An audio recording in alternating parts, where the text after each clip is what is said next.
The factory default code is 0000. Move the dials to 0000 on the side of the lock and push the button on the side to open the lock.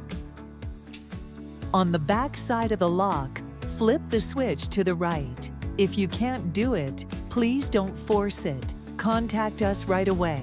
Move the dials to your new combination.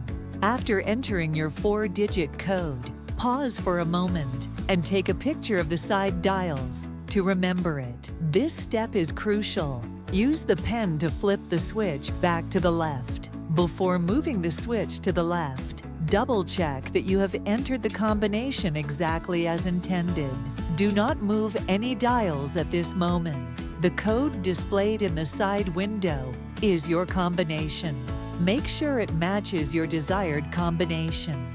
To reset the code again, enter the current code and repeat the steps above. If the red indicator is up, it means TSA has opened your lock. Simply enter your code, and the indicator will go down automatically.